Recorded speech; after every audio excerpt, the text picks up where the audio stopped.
पहला पॉइंट तो ये हो गया। दूसरा, किसी भी बीम के अंदर अगर हम बात करें तो भाई मेरे पास में श्रिंकेज और टेम्परेचर जो होते हैं, श्रिंकेज की वजह से और टेम्परेचर की वजह से भी टेंसाइल स्ट्रेस इंड्यूस होती हैं कंक्रीट के अंदर। तो नेक्स्ट पॉइंट लिख लीजिए, temperature and shrinkage, temperature and shrinkage में also induce the tensile stress in concrete,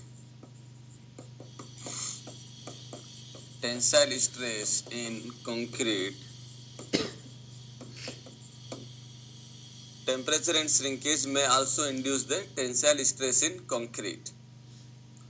तो ये भी आपको ध्यान रखना है, टेम्परेचर की वजह से भी और श्रिंकेज की वजह से भी टेंसाइल स्ट्रेस जो है वो कंक्रीट में इंड्यूस होती है। और ये आप जो है बना लीजिए फटाफट, दिस वन। सो ये डायरेक्ट टेंशन का एग्जांपल है, ये डायरेक्ट टेंशन हो जाएगा और ये इनडायरेक्ट हो जाएगा। अब आप इसको सिंपल ऐसे समझ सकते हैं, जिसको डायरेक्शन में प्रॉब्लम थी, आप सीधी सी बात देखो कि भाई ये जो ब्लॉक लिया शियर फोर्स का वैल्यू ज्यादा होगा तो यहाँ पे ये वाला पार्ट हो जाएगा। मैं समझाने के लिए इधर बना देता हूँ, ये पार्ट इधर होगा।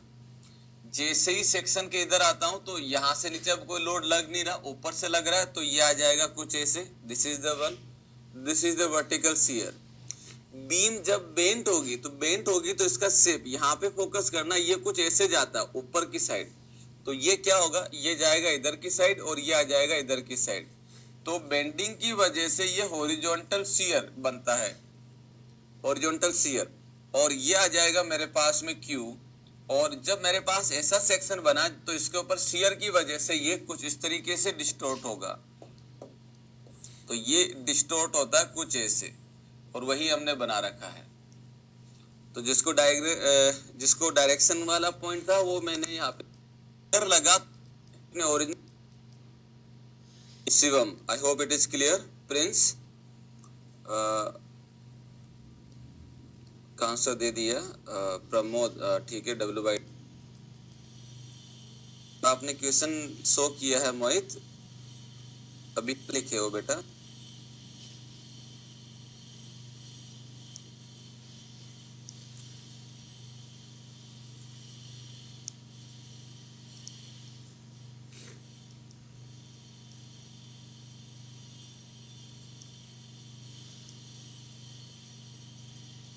इसमें जो हम लोग स्पेसिमेन लेते हैं वो स्पेसिमेन लिया जाता है सिलेंडर स्पेसिमेन, जिसका डायमेंशन आप जानते हैं 150 mm dia, 150 mm dia and 300 mm length, 300 mm length. ठीक है, दिस इज द वन। अब इसमें जब हम टेस्ट करते हैं तो क्या करते हैं कि चलो पहले ये लिखो, फिर एक छोटा सा क्वेश्चन है वो मैं आपसे पूछता हूं।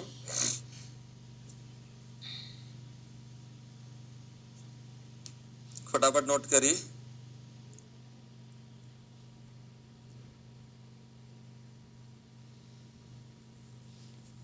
रेक्टेंगल के ऊपर लेफ्ट और बॉटम राइट में कैसे आया टेंसाइल फोर्स, बताते हैं बेटा संकेत।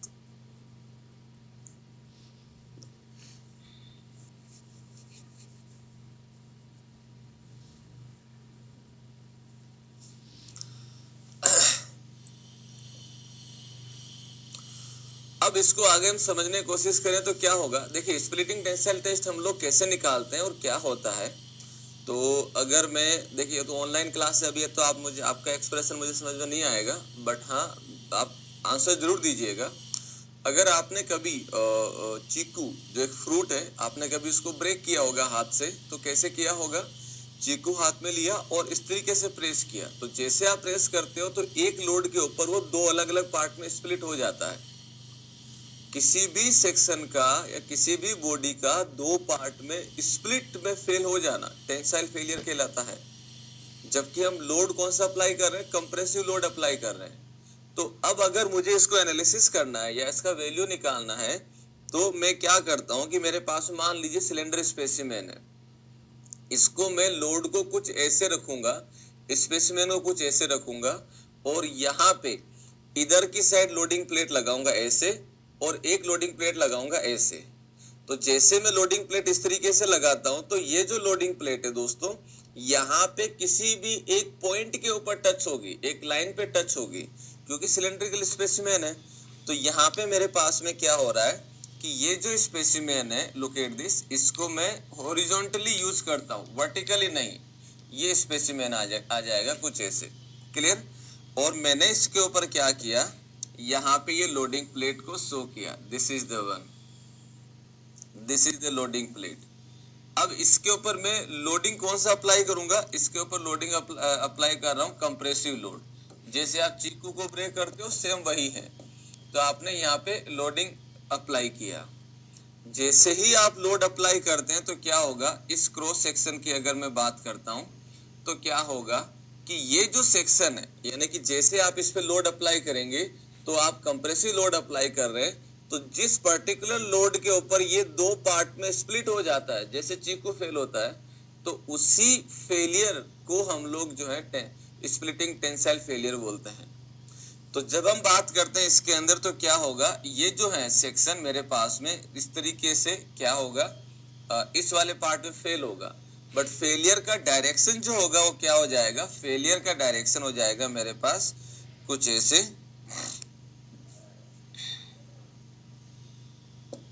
फेलियर का जो डायरेक्शन हो जाएगा वो हो जाएगा कुछ ऐसे, इसको बोलते हैं FCT, ये आ जाएगा FCT। इसका ग्राफ क्या बनता है, डायग्राम क्या बनता है, वो हमें इसकी जरूरत नहीं है, इसकी हमें जरूरत नहीं है, ठीक है। तो ये हो जाएगा FCT। FCT कहलाता है splitting tensile strength, splitting tensile strength, right. ये हो जाएगा FCT, और इसका फॉर्मूलेशन हो जाएगा, that is FCT is equal to 2P upon pi DL। D is the dia, L is the length, P is the load जो हम लोग अप्लाई कर रहे हैं, क्लियर है। So this is the splitting tensile strength, और इसमें इस तरीके से हम लोग इसको ब्रेक करते हैं और टेस्ट करते हैं, राइट। अब पॉइंट ये आता है दोस्तों कि ये भी टेंसाइल स्ट्रेस है, ये भी टेंसाइल स्ट्रेस है, और FCR जो हमने निकाला फ्लेक्सुरल, वो भी टेंसाइल स्ट्रेंथ है। इन दोनों में रिलेशन क्या है, दोनों नेचर में टेंशन नहीं है, वो बेंडिंग की वजह से, ये डायरेक्ट कंप्रेशन की वजह से, ठीक है। तो इन दोनों में अंतर क्या है, या इन दोनों में रिलेशन क्या है, तो इन दोनों में जो रिलेशन दिया जाता है वो दिया जाता है, that is FCT is equal to 0.66 FCR। यानी कि ये जो रहती हैं वो बेंडिंग टेंसाइल स्ट्रेस की 0.66 टाइम्स रहती हैं, यानी कि 34% लेस रहती हैं, क्लियर है। कोई डाउट इसमें किसी को, नोट करिए। टेंसाइल के पहले क्या लिखा, ये स्प्लिटिंग है, SPLITTING, नोट करिए।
हम सिलेंडर स्पेसिमेन ही क्यों लिए, क्यूब स्पेसिमेन लेके उसमें कंप्रेसिव स्ट्रेंथ ज़्यादा होती है। सर प्रीवियस स्लाइड एक बार बिल्कुल दिखाते हैं, पहले इसको लिखो, और संकेत आपके आंसर अभी देता हूँ, 2 क्वेश्चन है आपके, दोनों के आंसर देता हूँ, फटाफट इसको नोट करो। चलिए तो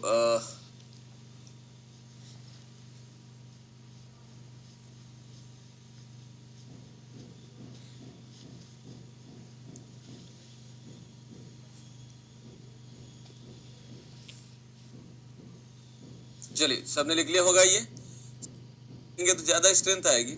ओके कोई इश्यू नहीं है, लेकिन सिलेंडर ही क्यों लिया? चलो एक तो पॉइंट ये, दूसरा डायरेक्शन को लेके था। मैं इसमें आगे बढ़ने से पहले हम थोड़ा सा इसमें एक पॉइंट और मेंशन कर देते हैं। Tensile strength is determined by splitting tensile test as पर, इसके आगे लिख लो एज पर IS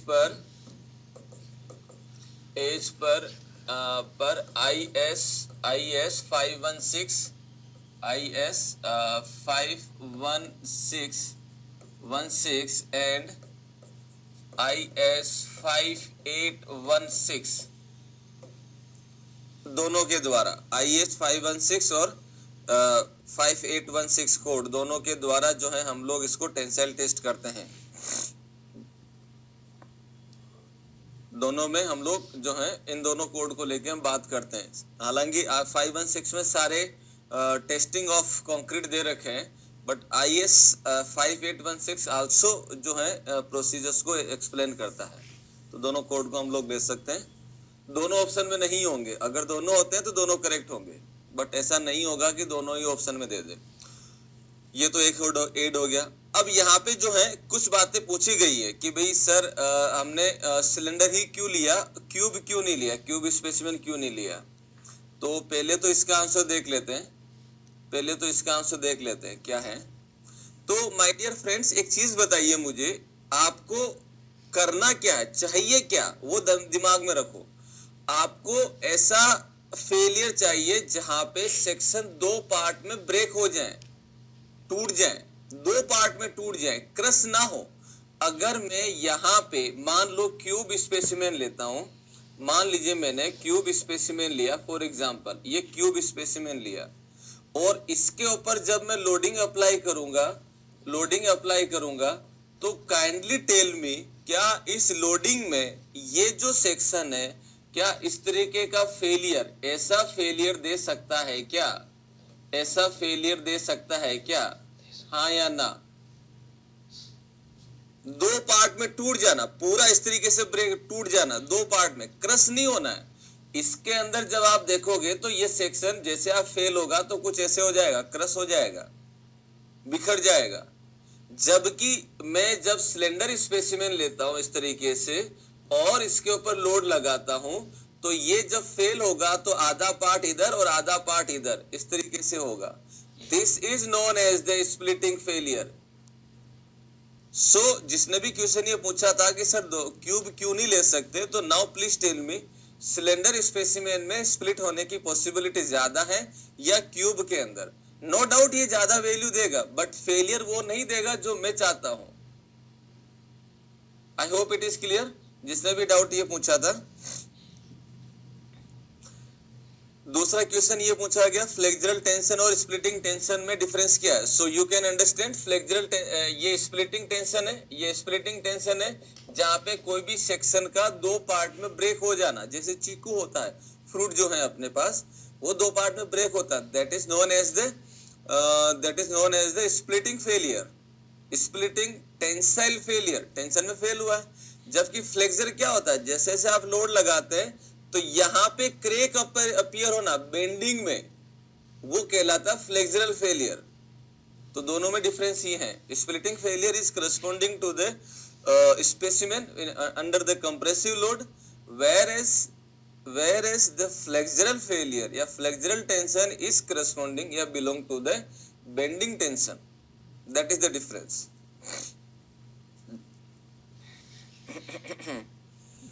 और कंप्रेशन में क्रश होगा, बिल्कुल सही। तो जैसे डिस्टोर्शन होता है, और डिस्टोर्शन का मतलब ये है, डिस्टोर्शन का मतलब जो है वो ये है, और एक्सियल की वजह से डिफॉर्मेशन होता है, ये है। हालांकि ये सोम के अंदर है, तो चूंकि मुझे ध्यान अभी हुआ नहीं है, तो हम जो जो जरूरत है वो यहाँ पे मेंशन कर सकते हैं। तो ये ध्यान रखना, ये एग्जाम में आया भी है, ध्यान रखिएगा। ये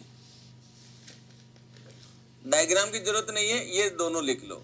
ये हो जाएगा cross section shape note changes axial यानी कि डिफॉर्मेशन में, और डिस्टोर्शन में शेप में चेंज होता है।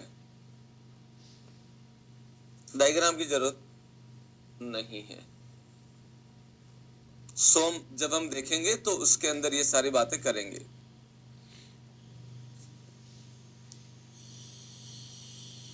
सर रेक्टेंगल वाला डाउट भी क्लियर करो, ऊपर में लेफ्ट और बॉटम में राइट। हाँ हाँ ये एक रह गया बेटा। यार बाकी लोग नोट करो जब तक मैं इसका आंसर दे देता हूँ संकेत को। बेटा एक मिनट शांति से ध्यान से सोच के देखो, है ना, ध्यान से देखो। ये मेरे पास में सेक्शन है। जब मैं लोड लगाऊंगा, बिफोर अप्लाइंग द लोड, यहाँ पे मेरे पास में क्रॉस सेक्शन रेक्टेंगल था। जैसे लोड लगाता हूं ये सेक्शन क्या हो जाएगा, ये सेक्शन इस तरीके से बेंट होगा, इस तरीके से बेंट होगा। अब थोड़ा सा दिमाग लगाओ कि ये जो सेक्शन था जब बेंट होगा तो क्या होगा, बेंडिंग होगा, तो ये वाली सरफेस जो है, ये वाली सरफेस जो है अब इधर जाएगी। ये वाली सरफेस में टेंशन होगा तो ये आ जाएगी इधर। बेंडिंग होगा तो कुछ ऐसे होगा, लाइक दिस। तो ये शेप हो जाएगा कुछ ऐसे। यहाँ पे अगर आप देखोगे तो इसका जो डायरेक्शन होगा वो डायरेक्शन होगा इधर की साइड और इसका डायरेक्शन होगा इधर की साइड, तभी ये बेंडिंग के अंदर होगा। क्लियर है। वहीं अगर मैं यहाँ पे कोई सेक्शन बनाता हूँ, मान लो यहाँ पे कोई सेक्शन बनाऊंगा, तो इसकी डायरेक्शन क्या होगी, अपोजिट होगी। इस तरीके से अपोजिट होगी, होगी नहीं होगी भाई। इधर क्यों होगी, क्योंकि इधर की साइड कंप्रेस हो रही है। इधर की साइड इधर क्यों लिख रहे हैं, क्योंकि इधर की साइड टेंशन हो रही है। तो ये जो स्ट्रेस आई है, ये जो बना है हॉरिजॉन्टल, इसको हम लोग हॉरिजॉन्टल शियर स्ट्रेस बोलते हैं, और ये बेंडिंग की वजह से है संकेत। ठीक है बेटा। चलिए नेहा, स्प्लिटिंग टेंसाइल स्ट्रेंथ का फॉर्मूला दिखा दीजिए। चलिए वो दिखा देते हैं। तो ये एक्सप्लेनेशन था, जो भी डाउट था जिसका, आई होप कि उसको क्लियर हो गया। अब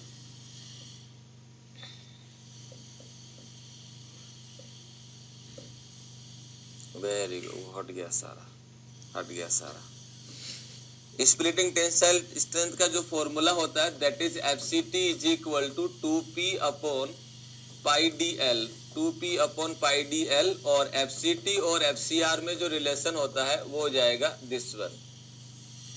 नेहा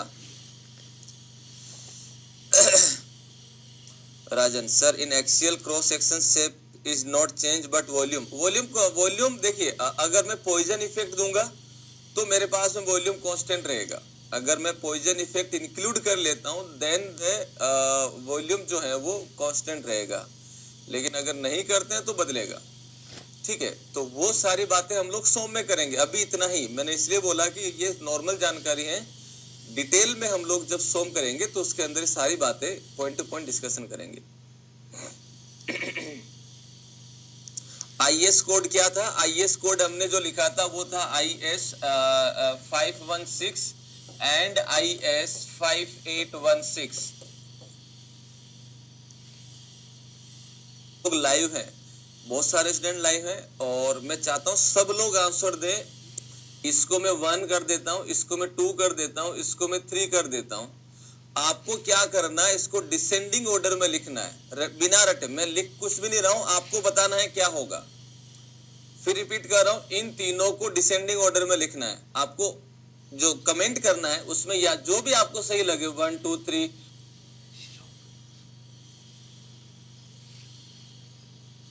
3 2 1 1 3 2 जो भी लगता है आप ओनली इस तरीके से मेंशन करेंगे। डिसेंडिंग ऑर्डर में लिखना है। और ये कई बार एग्जाम में आया है,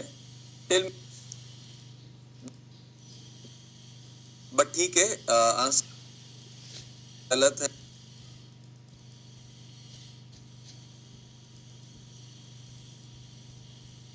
लिख लेते हैं एफसी के, ये हम लोग जानते हैं कैरेक्टरिस्टिक स्ट्रेंथ होती है। एफसीटी होता है 0.66 एफसीआर। इसका मतलब ये हो गया कि भाई ये ज्यादा तो नहीं होगी, क्योंकि ये एफसीआर का 0.66 टाइम्स है, यानी कि एफसीआर से कम है। और एफसीआर क्या होता है, 0.7 रूट एफसी के, 0.7 रूट एफसी के। तो क्लियर सी बात है, ये जो वैल्यू है वो एफसीके का अनरूट इंटू 0.7 टाइम्स लेस है, और ये जो वैल्यू है इसका 0.66 टाइम्स है। तो अगर मैं इसमें देखता हूं तो क्या हो जाएगा, इसमें अगर देखूंगा तो भाई डिसेंडिंग ऑर्डर में अगर मैं लिखूंगा तो क्या हो जाएगा, सबसे ज्यादा होगा FCK का, उससे कम होगा FCR का, और उससे कम होगा FCT का। ठीक है, तो ये हमारे पास वैल्यू होगी, और इसको अगर हम लिखें तो ये क्या हो जाएगा, FCR is equal to 0.7 root FCK, और ये होता है दैट इज ये आ जाएगा 0.66 FCR। रटना नहीं है आपको, ये ध्यान होना चाहिए। 3 हाँ चलिए ठीक है ओके। तो जिसका भी गलत रहा है उसको सुधार लीजिए, और ये ध्यान रखिए, नोट करके लिख लीजिए। अब एग्जाम में क्वेश्चन कैसे पूछा जाता है, तो ये हो जाएगा what is FCT for M30 concrete. बताइए क्या होगा, what is the FCT for M30 concrete. आपको क्या पूछा गया है, FCT क्या होगा M30 कंक्रीट के लिए। संकेत मेरा ठीक था, कोई ना, अच्छी बात है, ठीक था। तो बताइए what is the FCT for M30 concrete, FCT क्या होगा।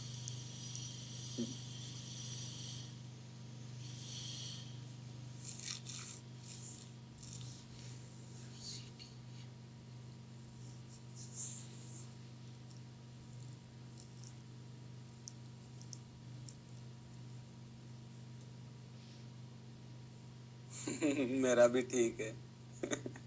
ऋषिकेश चलिए, तो कैसे लिखेंगे, तो भाई हमारे पास में रिलेशन क्या देखना है, हमें इसको सॉल्यूशन करने के लिए क्या देखना है कि भाई FCT निकालना है, और गिवन मुझे FCK हैं, भाई गिवन मुझे FCK हैं, तो FCT और FCK में क्या रिलेशन है, तो उसके लिए अगर हम बात करें तो क्या हो जाएगा, ये हो जाएगा that is FCT is equal to 0.66 FCR, और FCR को मैं जानता हूं दैट इज ये हो जाएगा 0.7 अंडर रूट FCK। तो ये FCT जो दिया जाएगा वो दिया जाएगा दैट इज ये क्या दिया जाएगा, FCK की जगह मैं 30 पुट कर दूंगा, तो ये हो जाएगा 0.66 into 0.7 into FCK, this is the 30। तो ये हो जाएगा FCT is equal to 0.66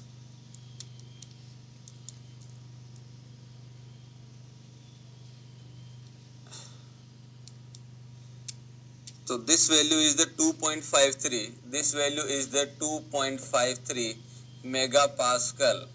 2.53 megapascal. Note करिए।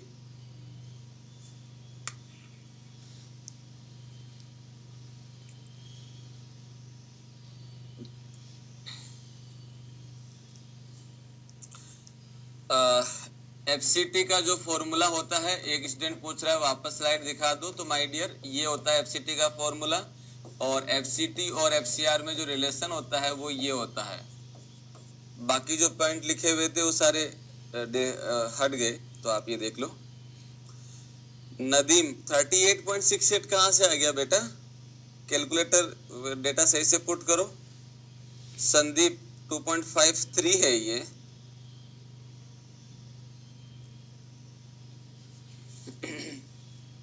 चलो, अब ये क्वेश्चन एग्जाम, ऐसे क्वेश्चन एग्जाम में अक्सर पूछे जाते हैं। इसरो का पेपर हुआ था, इसरो साइंटिस्ट के लिए, आई थिंक 2020 का है या आई डोंट नो, ईयर मुझे याद नहीं, बट हाँ इसरो का क्वेश्चन है। उन्होंने क्वेश्चन क्या दिया, उन्होंने क्वेश्चन क्या पूछा, नेक्स्ट क्वेश्चन देख लेते हैं हम लोग। इसरो में जो क्वेश्चन पूछा गया वो क्या पूछा गया, मैं सीधा क्वेश्चन ही लिख देता हूँ, डायरेक्ट पूछ देता हूँ। What is the ratio of characteristic strength, what is the ratio of flexural tensile strength to characteristic strength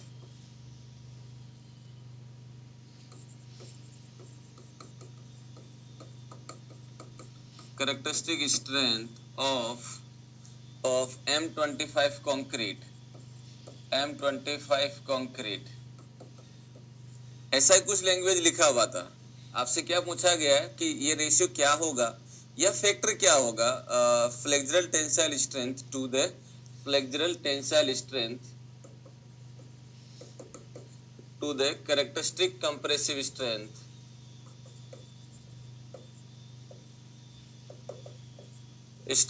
of M25 concrete. Tell me, ये क्वेश्चन एग्जाम में आया है, चीज वही है बट घुमा फिरा के पूछ लिया आपसे। क्वेश्चन क्या पूछा गया, what is the ratio of flexural tensile strength to characteristic compressive strength of M25 concrete? Tell me, what is the answer?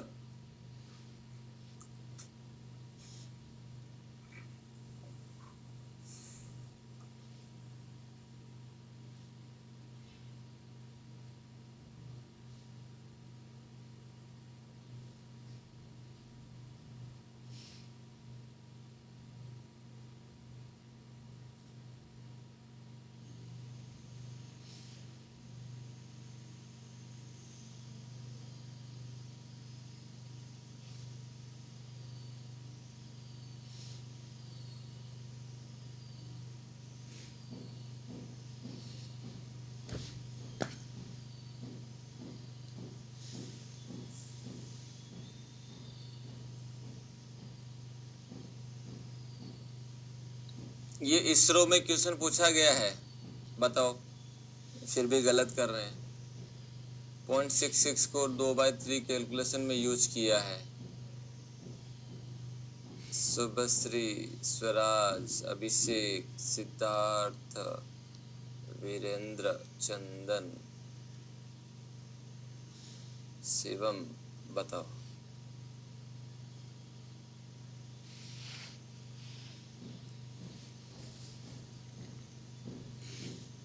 Nikhil,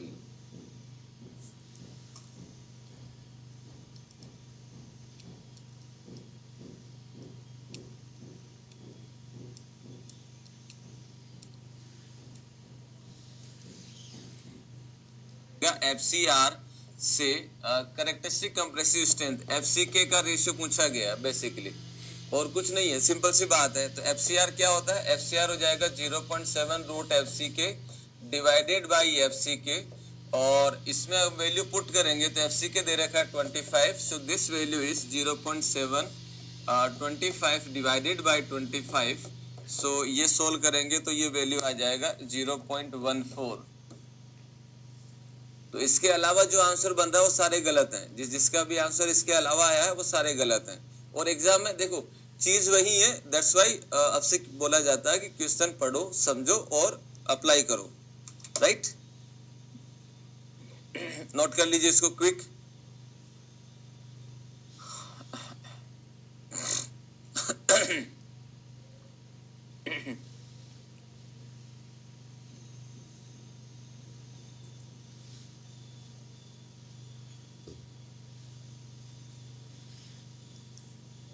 concrete, next heading लगाइए, stress strain curve of concrete. Everyone, stress strain curve of concrete.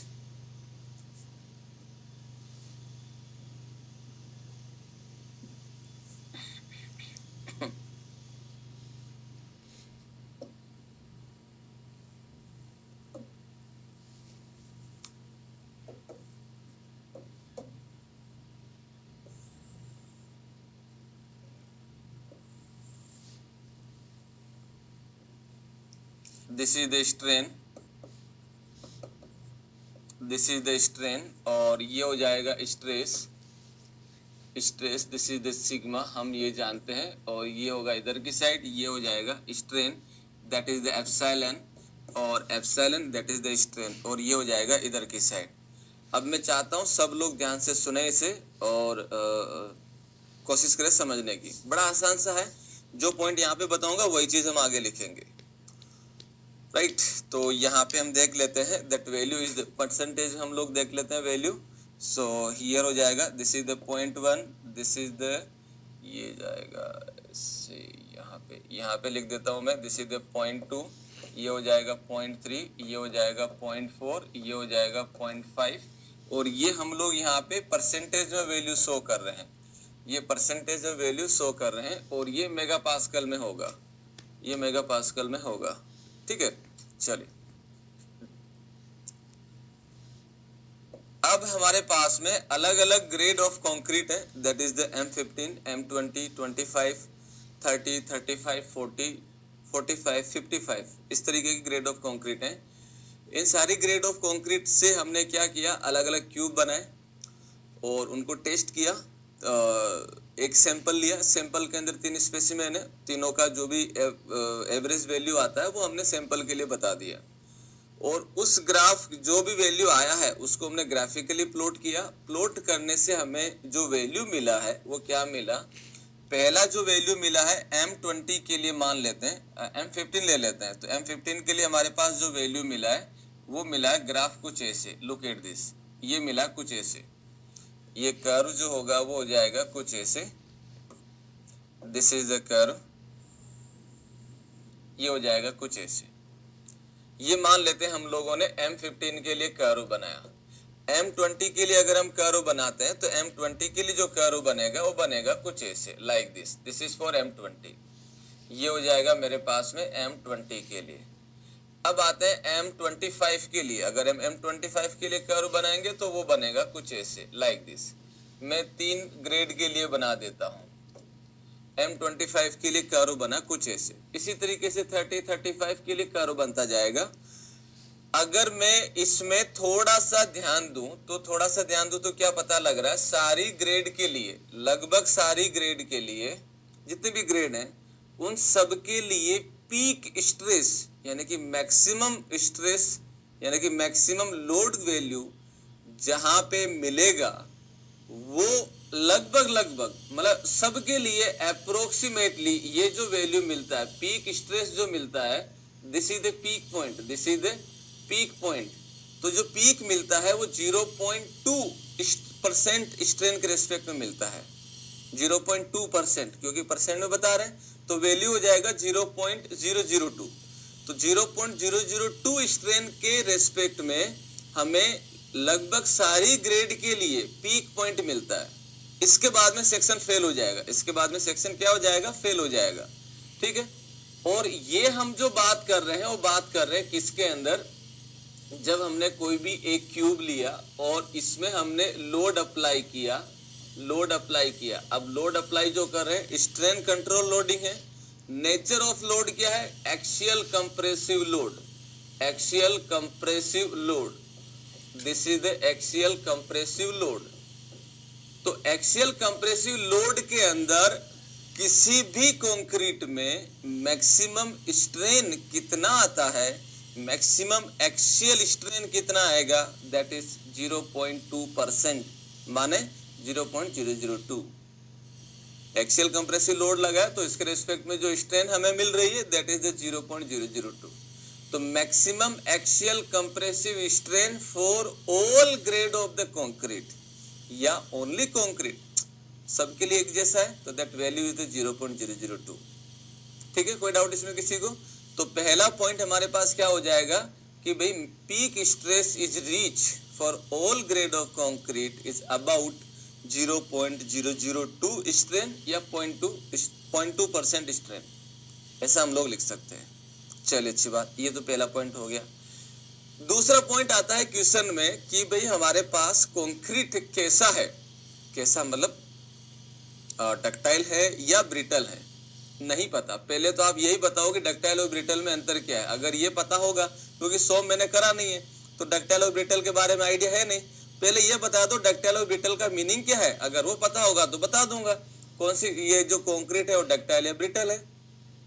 तो ductile और brittle की अगर मैं बात करता हूं दोस्तों, तो हम इसको सिंपली ऐसे लिख सकते हैं, डक्टाइल और ब्रिटल के लिए, डक्टाइल के लिए और ब्रिटल के लिए।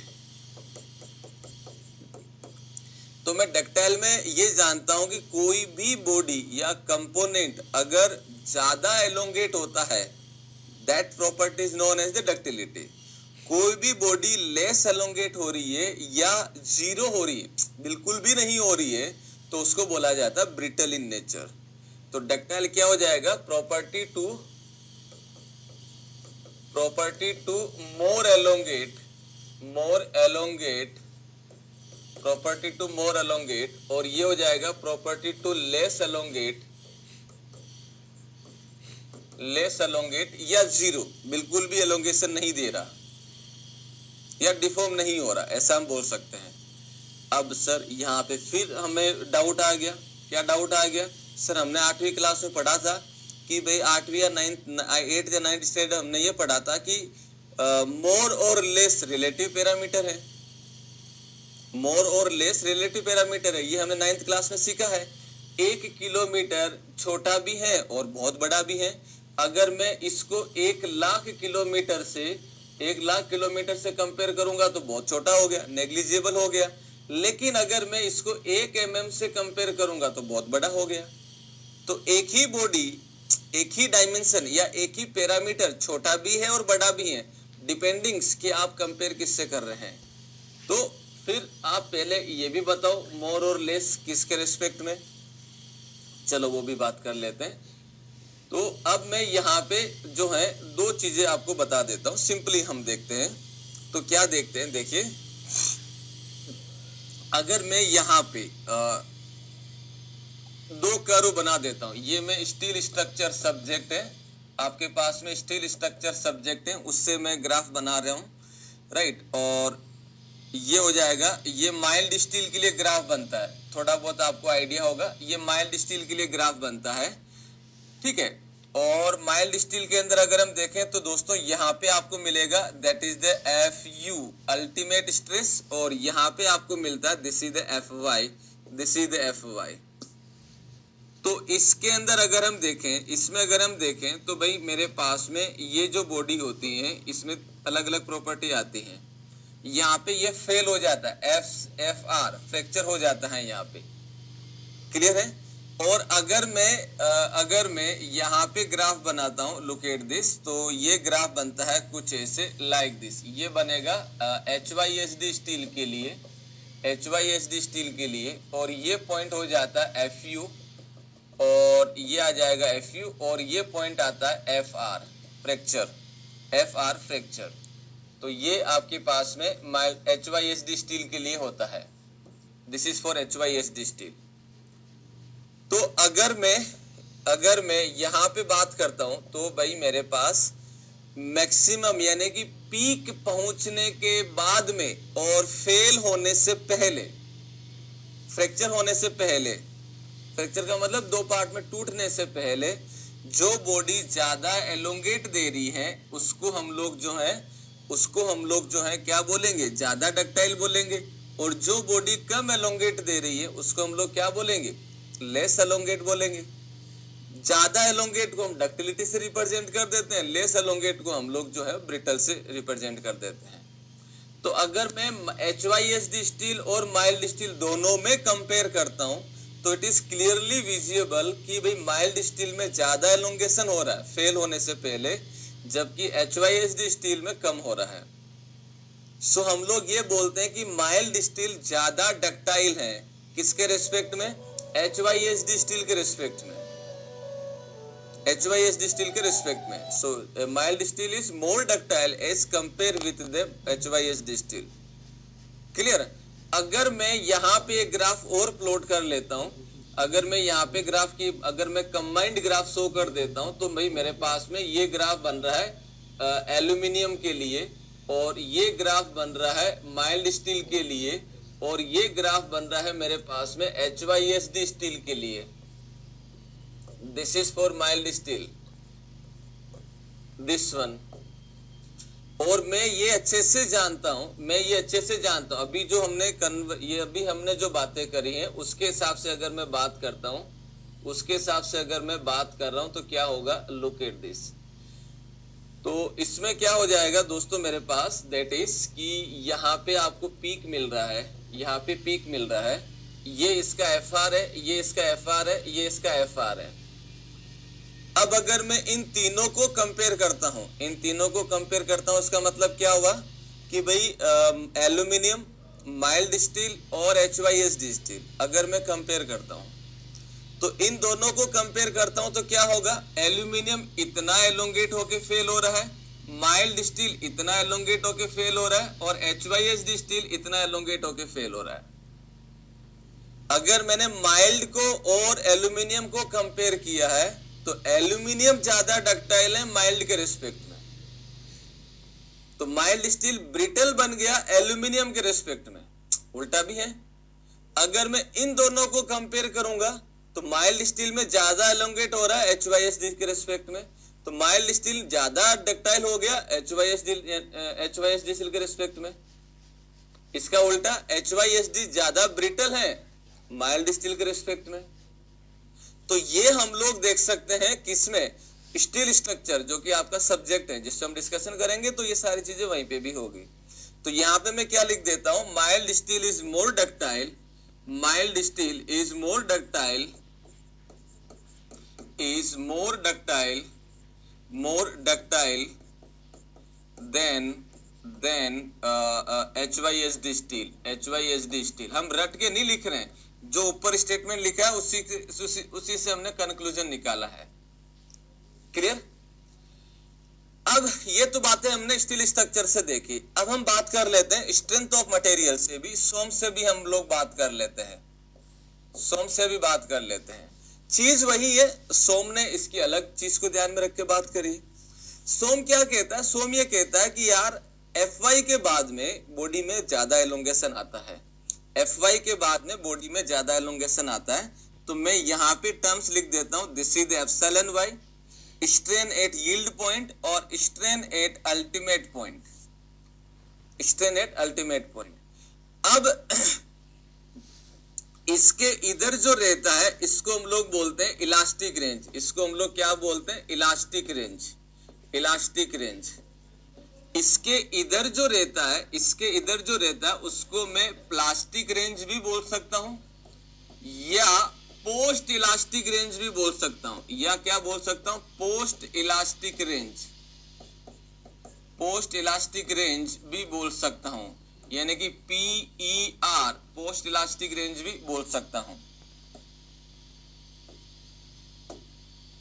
ये हो जाएगा आपके पास FU, पोस्ट इलास्टिक रेंज भी बोल सकता हूं या पोस्ट, ठीक है, ठीक है। तो भाई ये क्या हो जाएगा, एप्सिलॉन वाई होगा इलास्टिक के ऊपर स्ट्रेन का वैल्यू, और एप्सिलॉन यू क्या हो जाएगा, पोस्ट इलास्टिक, ये अल्टीमेट के ऊपर स्ट्रेन का वैल्यू।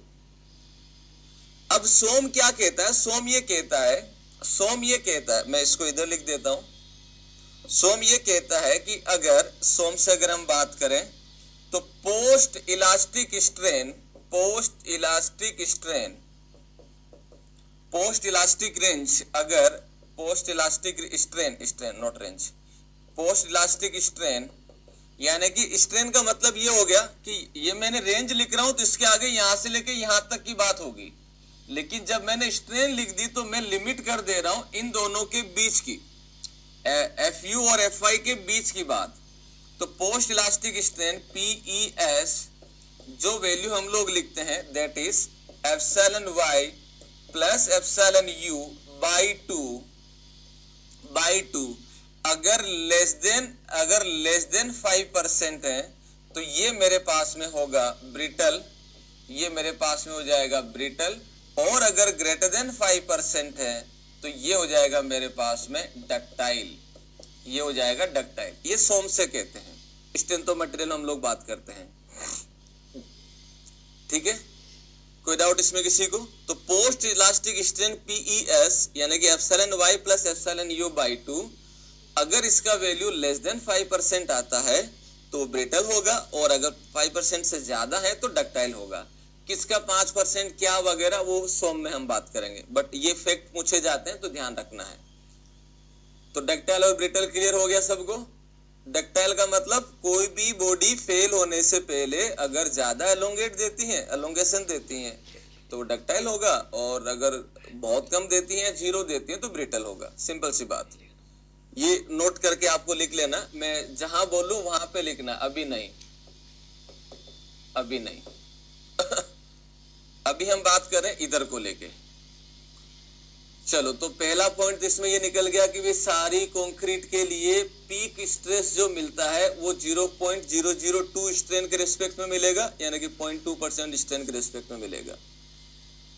ओके, अब आप मुझे खुद ही बता दो कंक्रीट के लिए, आरसीसी के लिए अगर हम बात करें कंक्रीट के लिए अगर मैं इन दोनों को कंपेयर करता हूं तो मुझे बताइए डक्टाइल कौन सा, ब्रिटल कौन सा है। मैं चाहता हूं सब लोग आंसर दें। जब इतना हम क्लियरली चीजों को क्रिस्टल क्लियर करते चल रहे हैं तो आंसर दीजिए प्लीज।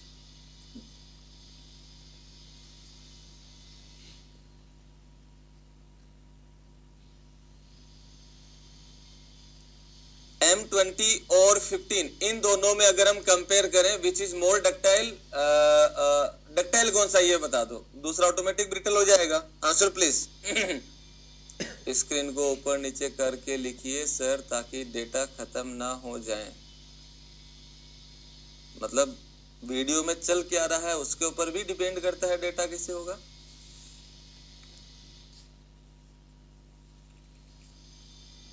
M15 और 20 में से डक्टाइल कौन है ये बताइए। और मैं चाहता हूं कि अगर कंसेप्ट समझ में आया है तो सबका आंसर सही हो।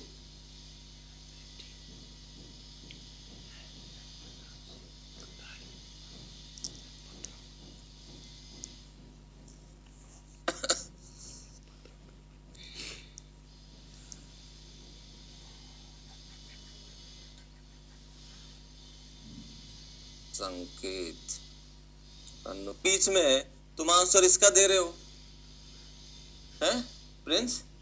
जब क्वेश्चन, अच्छा प्रिंस और शेख बेटा जब पूछ ये रहा हो तो उसी का आंसर दो। ये चीज बनाओ हैबिट, एग्जाम में भी यही रखना है। नहीं ये क्वेश्चन ये दे रहा है तो ज्यादा जो एलोंगेट होगा वो ज्यादा डक्टाइल होगा, कम जो होगा वो ब्रिटल होगा, दिखती सी बात। तो अगर मैं यहाँ पे बात कर रहा हूँ M15 और 20 में से तो 15 ज्यादा डक्टाइल है, 20 कम डक्टाइल है। तो इन दोनों में कम डक्टाइल को हम लोग ब्रिटल बोल देते हैं क्योंकि हम मोर और लेस की बात कर रहे हैं। तो मोर है तो डक्टाइल, लेस है तो ब्रिटल।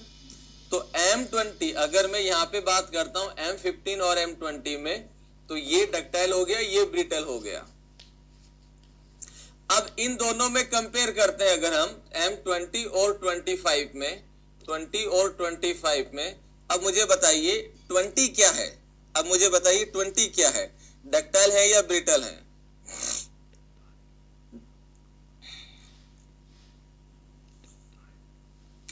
M20 क्या है फटाफट बताइए क्विक।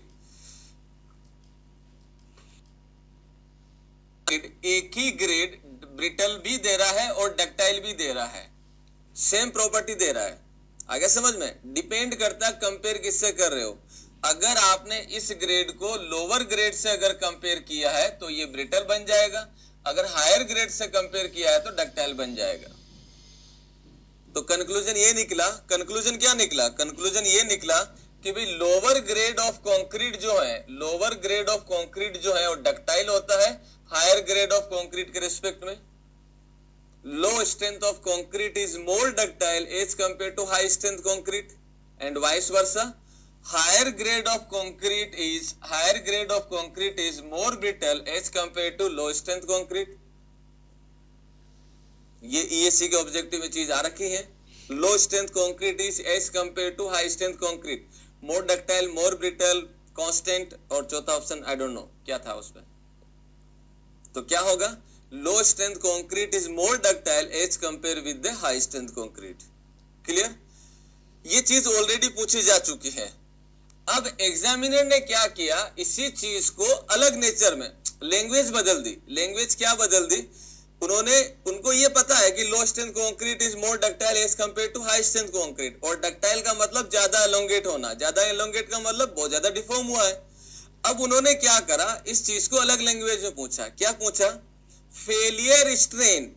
सुनना क्या क्वेश्चन क्या पूछा गया, क्वेश्चन ये पूछा गया कि failure strain for low strength concrete is, पहला होता है मोर लेस या constant. Failure strength for low strength concrete is as compare with high strength concrete. क्या होगा, high strength concrete. Failure strain for low strength concrete is as compare with high strength concrete. More less constant या decide नहीं कर सकते। तो failure strain का मतलब है कि फेल कहां पे होगा। तो इट इज वेरी क्लियर कि भाई फेलियर स्ट्रेन की अगर मैं बात कर रहा हूं लो स्ट्रेंथ कंक्रीट में, लो स्ट्रेंथ कंक्रीट जो होता है वो ज्यादा डिफॉर्म होती है।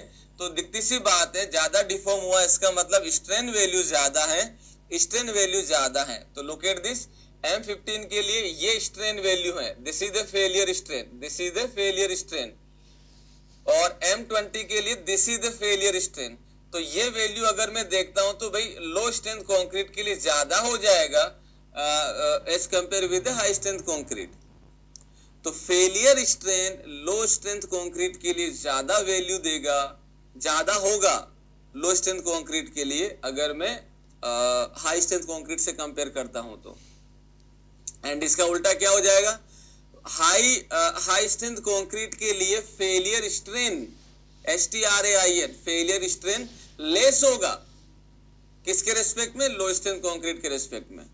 ये लो डेटा भी पूछ लिया, चीज वही है बट अलग अलग तरीके से पूछी गई है। क्लियर? तो पहले ये ग्राफ बनाइए फटाफट सब लोग, क्विक।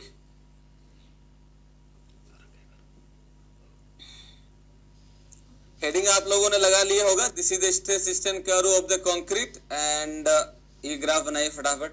और अब ये नोट जब बनाते हो तो ये तो समझ में आ गया होगा कि ये कर्व यहीं पे फिनिश होना है, ये यहाँ पे जाना है, ये यहाँ पे जाना है।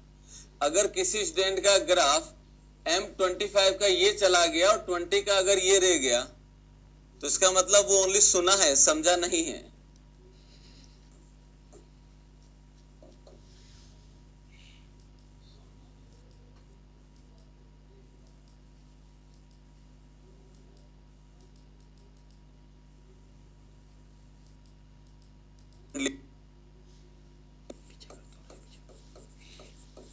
At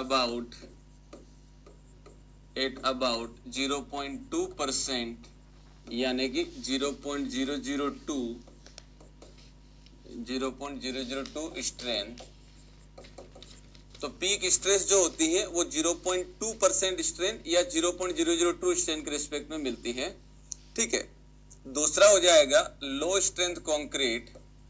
low strength concrete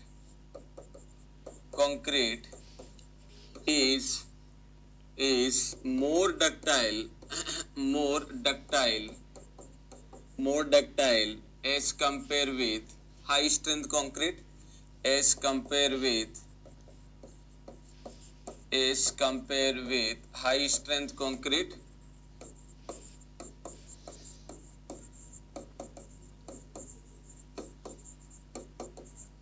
high strength concrete means low strength concrete has more failure strain, means low strength concrete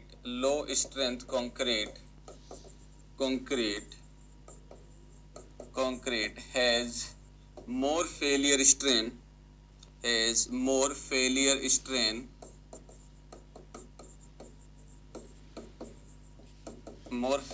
strain, तीसरा हो जाएगा vice versa, high strength concrete is more brittle, high strength concrete is more brittle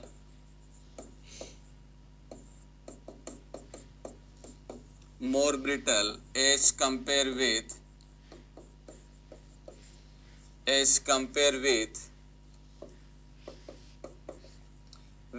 low strength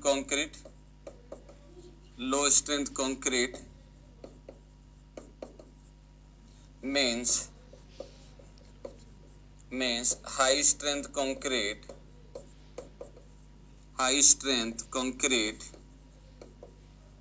has less failure strain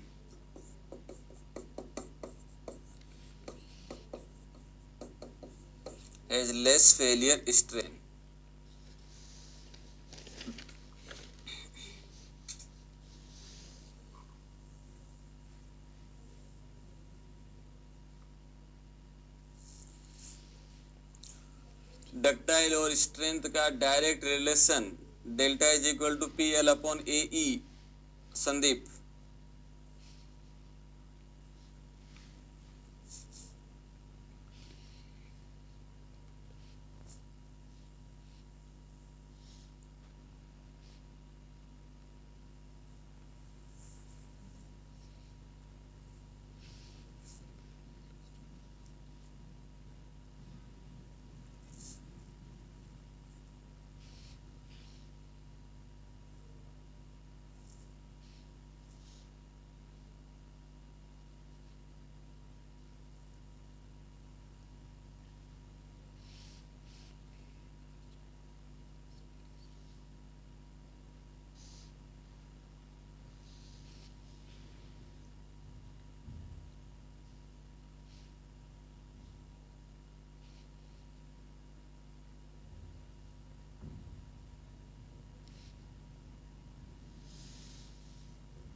चलिए, so this is the one, ये stress strain curve की चीज हम लोग यहाँ पे देख चुके हैं।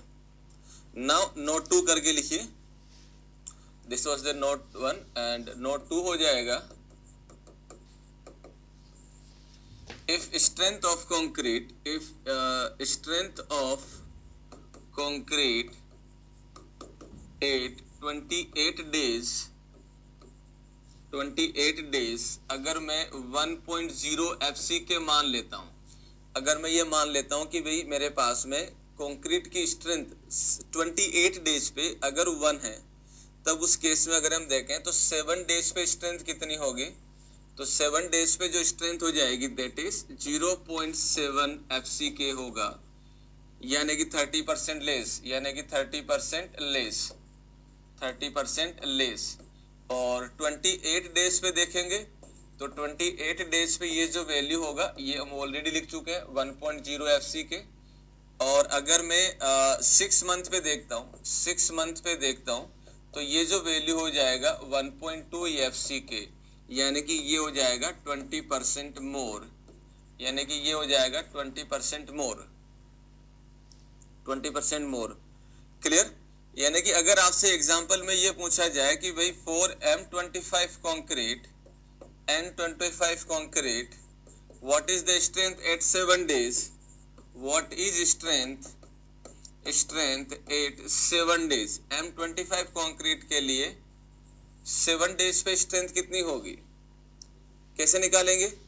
ये क्वेश्चन आ रखा है, PSU में पूछा गई चीज है ये। तो 7 डेज पे स्ट्रेंथ कितनी होगी, तो हम ये जानते हैं 7 डेज पे जो स्ट्रेंथ होगी, 7 डेज पे जो स्ट्रेंथ होगी वो 70% होगी किसका, जो FCK दे रखा है।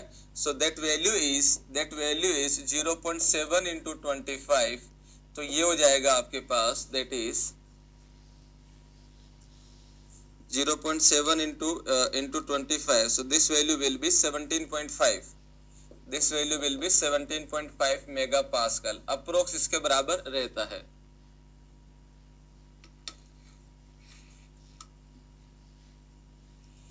क्लियर है? तो ये आपको ध्यान रखना, ये एग्जाम के अंदर PSU में पूछी हुई चीज है, तो नोट 2 करके लिखिए।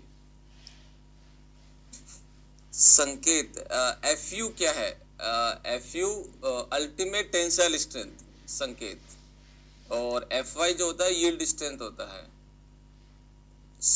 संदीप, माइल्ड स्टील का कौन सा ग्राफ अंडर टेंशन और कौन सा graph under tension and compression होगा, कंफ्यूजन है? माइल्ड स्टील के लिए जो ग्राफ बने हैं, ये हमने जो ग्राफ बनाए हैं, ये जो ग्राफ बने हैं ये सारे के सारे टेंशन में हैं, अंडर टेंशन, टेंशन, एक भी कंप्रेशन में नहीं है।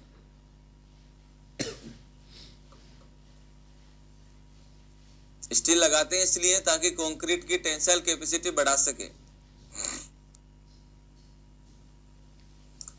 ऋषिकेश सर रुकिए, चलो रुक गए, लिखो आराम से।